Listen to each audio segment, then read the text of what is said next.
여러분 혹시 결혼사진에 주인공인 신랑 신부가 없는 경우 상상해 보신 적 있나요? 그런 결혼사진 요즘 있으면 난리 날 것 같은데 조선시대에는 있었습니다. 바로 국왕의 결혼식을 그린 그림에는 국왕과 왕비가 나타나지 않습니다. 왜 그랬을까요? 오늘 한번 조선시대 국왕의 결혼식 그림 자세히 살펴보겠습니다.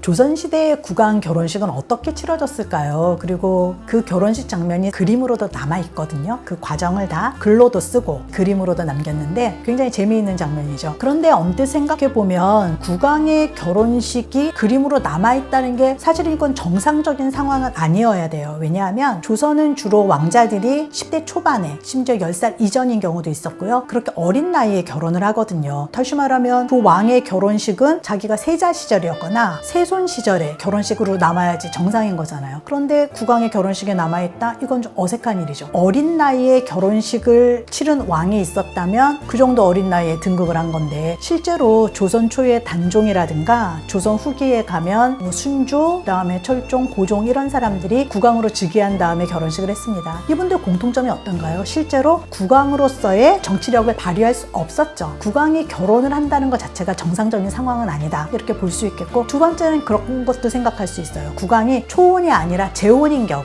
그럼 충분히 성년이 된 다음이기 때문에 결혼식을 올리는 거죠. 근데 이 경우에도 뭐 적당한 나이에 재혼을 한다 그럼 상관이 없지만 할아버지가 된 다음에도 왕비 자리가 공석이 되면 결혼을 하는 예가 있었어요. 요건 또 왜 문제냐? 그 할아버지가 역시 혼자가 된 할머니랑 재혼을 하는 건 아니란 말이죠. 굉장히 어린 신부를 맞이하게 되잖아요. 조선에서는. 조선시대에는 재혼하는 여자가 국왕의 배필이 될 수는 없었습니다. 고려시대하고는 완전히 다른 경우고요. 그래서 오늘 살펴볼 결혼식 그림, 바로 영조와 그다음 정순왕후 김씨의 결혼 그림 살펴보겠습니다. 이 그림은 지금 현재 여러분들이 좀 자세히 보고 싶으시다면 국립중앙박물관 들어가시면 디지털 자료로도 이걸 쭉 볼 수 있는데, 그림 제목이 굉장히 길어서 놀라실 것 같아요. 그림 제목을 쭉 보면 영조 정순왕후 가래 도감 의궤 반차도, 이게 무슨 뜻이냐? 제목을 먼저 한번 끊어볼게요. 영조 정순왕후는 주인공들 이름이죠. 가래라는 거는 조선시대에 여러 우리 뭐 가래도 있고 흉례도 있잖아요. 좋은 일, 여기서는 결혼식을 말하고요. 도감이라는 것은 국가 또는 왕실의 특별한 이렇게 중요한 행사가 있을 때 임시로 설치한 기관이다라고 보시면 될 것 같아요. 그래서 가래도감이 설치가 되어서 거기에서 이제 결혼식 준비를 한 거고요. 의궤라는 것은 국가나 왕실의 주요 행사가 있을 때 일종의 보고서로 올린 책이라고 생각하시면 돼요. 그런데 그 내용 중에 글로만 있는 것이 아니라 글로 과정을 다 보고서를 썼고, 필요한 경우에는 보조 자료로서 그림을 더해 넣었거든요. 특히 이렇게 결혼식 같은 경우에는 중요한 장면, 그러니까 행차 장면을 그리게 돼서 그걸 반차도라고 합니다. 이 영조 정순왕후의 가래 반차도는 무려 50면으로 된 그림이에요. 그러니까 굉장히 긴 그림이죠. 왜 이렇게 그림이 길어졌냐면, 친영도라는 것은 국왕이 직접 왕비를 맞아서 궁으로 들어오는 행렬 과정을 그린 건데요. 영조 이전의 결혼식 그림에서는 국왕이 직접 친영하는 그 장면이 나타나지 않았어요. 그래서 그림이 짧은 거죠. 그런데 영조 시대부터 처음으로 국왕의 탄 가마, 즉 연, 국왕의 연이 이 그림에 들어가기 시작하면서 그림이 이제 굉장히 길어졌다는 걸 알 수 있습니다. 그런데 이 그림을 우리가 현재 국내에서 볼 수 있게 된 데에는 약간 좀 우여곡절이 있었어요. 원래 이런 류의 의궤는 조선 초기부터 꾸준히 제작은 됐었는데, 그동안에 조선 초에 왜 뭐 전란도 많고 많았잖아요. 그래서 다 사라져버리고 현재 남아있는 것은 17세기 이후의 작품들만 남아있습니다. 중간에 한 번 더 사고를 만나게 되죠. 1866년에 경인양요 때 이 그림들이 프랑스로 가져가게 되고 일부는 굉장히 많이 불에 탔어요. 어떻게 이런 일이 있었냐면, 이런 의궤들은 주로 이제 몇 벌을 제작을 하게 돼요. 규장각에 보관을 하고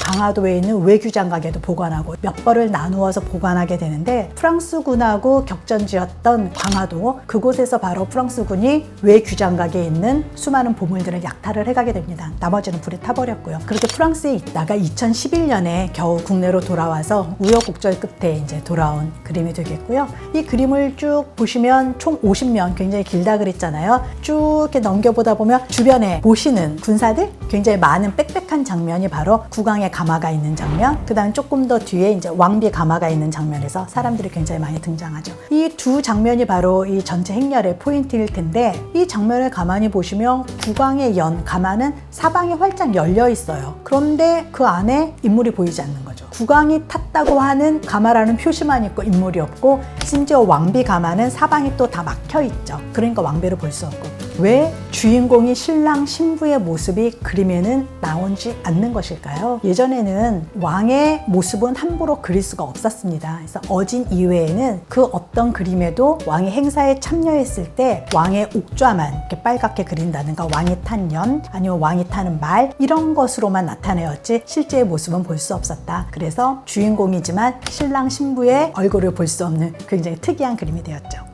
이런 그림은 누가 그릴까요? 다 짐작하실 것 같아요. 조선시대에 왕실이나 국가의 주요 행사가 있으면 도화서 화원들이 작업을 했습니다. 특히 국왕의 결혼식이라면 너무나 중요한 행사잖아요. 당대 최고 도화서 화원들이 모여서 작업을 했고, 영조, 정조 시대의 의궤도 그림들이 굉장히 수준이 높아요. 왜냐하면 당시에 도화서 화원들 수준이 높았기 때문에 그림 역시 굉장히 잘 그린 것이다. 영조 정순왕후 이 반차도 보시면 어떻게 이렇게 이쁘게 그렸지? 라는 생각이 드실 것 같아요. 인물들 옷 색깔도 색색이 이렇게 잘 되어 있고, 말이나 뭐 이런 것들 굉장히 예쁘게 그렸고요. 그렇다면 모든 의궤 반차도가 이렇게 색색이 예쁘게 그려졌느냐 하면 또 그렇질 않아요. 원래는 색깔을 칠하는 것은 임금님이 보시는 어람용이라고 하죠. 이것만 이렇게 색깔을 칠해서 잘 보실 수 있게 좀 특별판형 이렇게 생각하시면 되겠죠. 그게 제작을 했고, 그렇지 않은 경우에는 이렇게 색들이 색은 칠하지 않았습니다.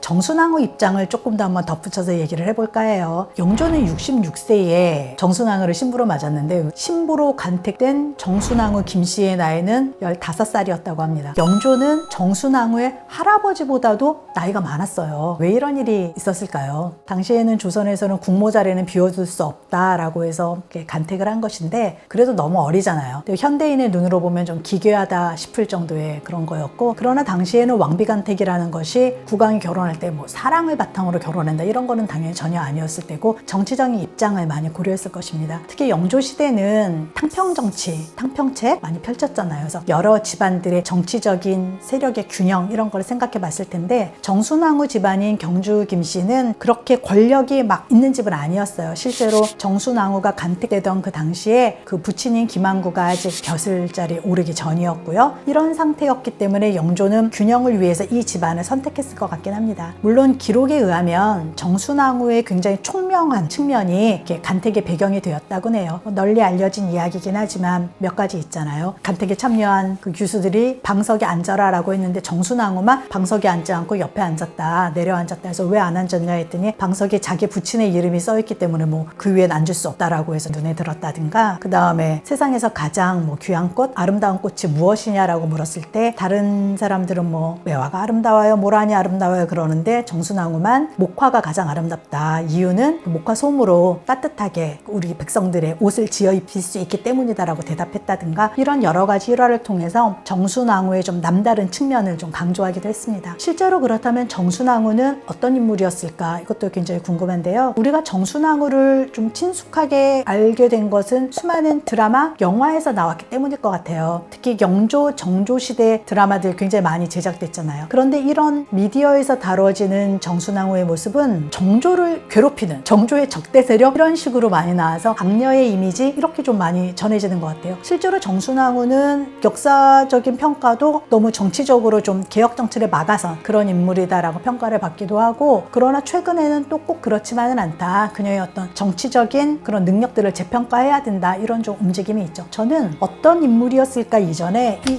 결혼식 당시에 정순왕후 입장을 한번 생각을 해봤어요. 아무리 이게 정치적인 입장이 고려된 것이라고 해도 사실 달가울 수는 없는 결혼이지 않을까. 물론 정순왕후 집안에서는 왕비를 배출함으로써 그 집안이 어떻게 됩니까? 명문으로 떠오르게 되죠. 부귀영화가 막 이 집안으로 쏟아지는 거예요. 정순왕후는 이 결혼을 거부할 수 있는 입장은 당연히 아니었을 거고, 그렇다면 결혼을 하면서 정순왕후가 궁에 들어와서 하면서 얻은 것은 무엇일까? 결혼 당시에 15살이었던 정순왕후고, 실제로 당시에는 이미 세자가 책봉이 돼 있던 상태였죠. 후에 사도세자라고 하는 그 인물. 인물이 있었고, 그 다음 며느리인 해경궁 홍씨, 두 사람은 정순왕후보다 이미 10살이나 많았습니다. 그 왕위를 이어받을 세자가 있는데 자기가 계비로서 왕비가 된다, 뭐 왕자를 낳아서 나중에 대비가 되는 그런 상황은 아닌 거잖아요. 이럴 때 이 어린 왕비가 사실 궁생활이 얼마나 괴로웠을 것인가 이런 생각도 해보게 되고, 그리고 그녀에 대한 평가를 우리가 이렇게 여러모로 보면 그런 욕들 많이 먹잖아요. 사도세자가 죽을 때 이 집안에서 너무 그렇게 한 거다, 정순왕후가 사도세자를 많이 음해를 했을 거다라고 하는데, 그럴 정도의 아직 나이는 아니었죠. 그래서 그런 것도 조금은